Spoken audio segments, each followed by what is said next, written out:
kita akan mengupas pertanyaan seputar progres bunga dan dorsal batik pada Channa Marru.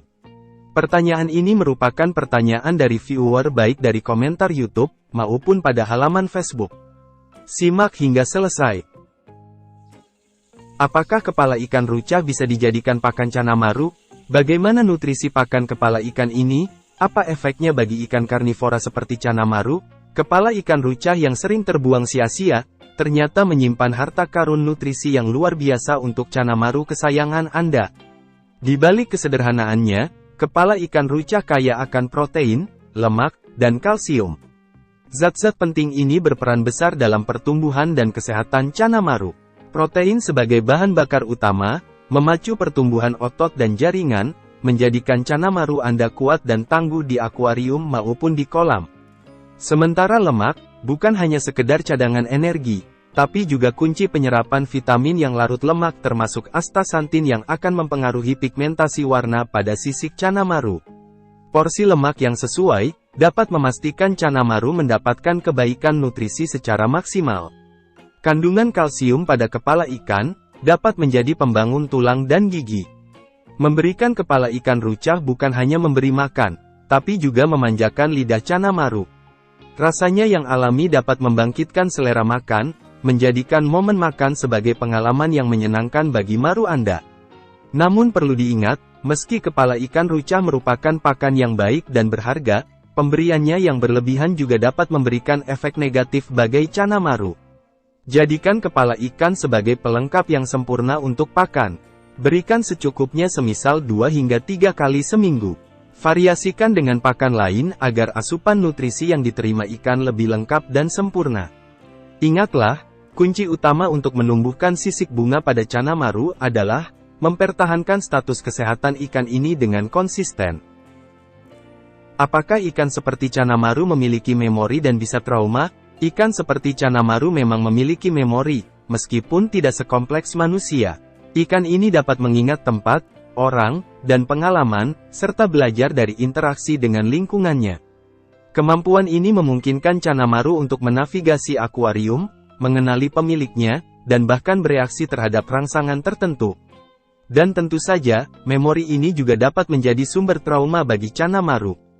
Kebiasaan para kiper yang sering menempel kaca secara lebay dan berlebihan ke akuarium untuk memicu flaring, dapat menakutkan bagi ikan tersebut. Tindakan ini dianggap sebagai ancaman, yang berpotensi memicu respons stres dan ketakutan pada Channa Marru. Stres kronis dapat berakibat negatif pada kesehatan dan penampilan Channa Marru dalam jangka panjang. Ikan yang tertekan lebih rentan terhadap penyakit, pertumbuhan terhambat, dan perilaku tak normal. Trauma dari pengalaman negatif seperti digedor-gedor atau digertak juga dapat menyebabkan kecemasan dan ketakutan yang berkepanjangan. Oleh karena itu, penting untuk memperlakukan Channa Marru Anda dengan bijak dan menghindari tindakan yang dapat menakut-nakuti ikan ini secara berlebihan.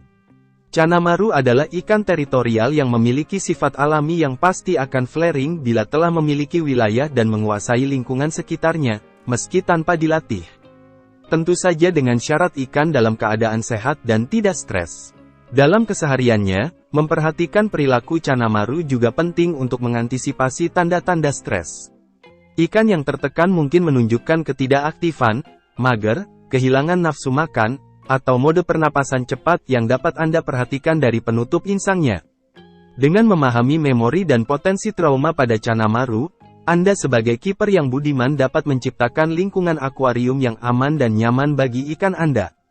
Hal ini akan meningkatkan kesehatan, penampilan, dan kehidupan Channa Marru yang lebih panjang.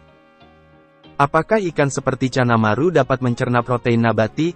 Meskipun Channa Marru adalah karnivora, ikan ini sebenarnya tetap dapat memperoleh manfaat dari protein nabati dalam jumlah yang sangat terbatas. Tepung-tepungan dari bahan nabati yang biasanya dijadikan perekat pada pelet, juga kaya akan vitamin dan mineral yang dapat mendukung kesehatan dan sistem kekebalan tubuh ikan. Namun, penting untuk diingat bahwa protein nabati tidak dapat menggantikan protein hewani sebagai sumber makanan utama Channa Marru. Sistem pencernaan ikan karnivora beradaptasi untuk mencerna protein dan lemak dari mangsa hewan, sementara protein nabati tidak dicerna dengan efisien oleh ikan karnivora seperti Channa Marru. Konsumsi protein nabati yang berlebihan dapat menyebabkan berbagai masalah pencernaan pada Channa Maruk. Serat dalam sayuran dan buah-buahan dapat menyebabkan kembung pada Channa Maruk jika dikonsumsi berlebihan.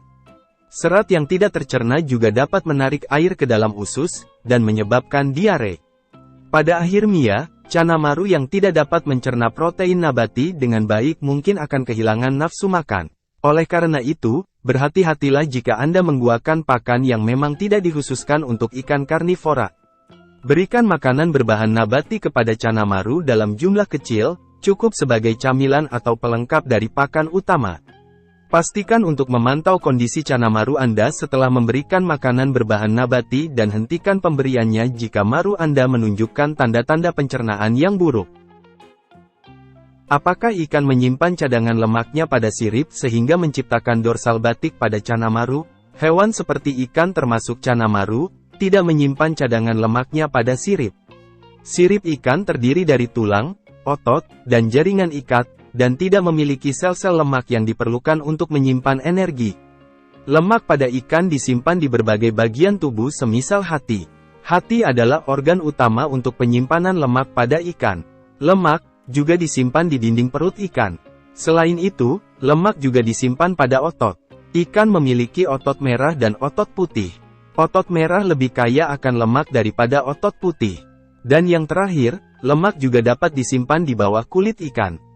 Lokasi penyimpanan lemak pada ikan bervariasi tergantung pada spesies dan kondisi lingkungan. Ikan yang hidup di air dingin cenderung memiliki lebih banyak lemak daripada ikan yang hidup di air hangat. Lemak membantu ikan menjaga suhu tubuh mereka di air dingin dan menyediakan energi saat makanan langka.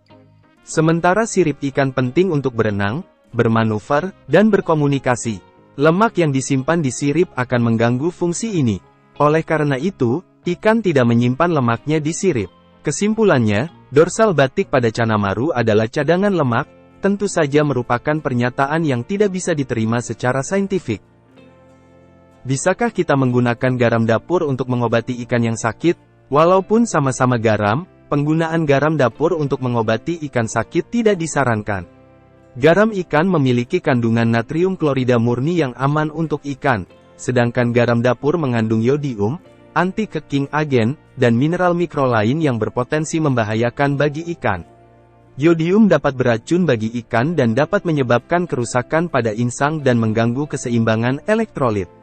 Anti-keking agen dapat menyebabkan iritasi pada kulit dan insang ikan, dan mineral mikro lainnya dalam kadarnya tidak terkontrol, juga dapat mengganggu metabolisme ikan. Sebaiknya gunakan garam ikan non-yodium yang aman dan ikuti petunjuk penggunaannya dengan cermat.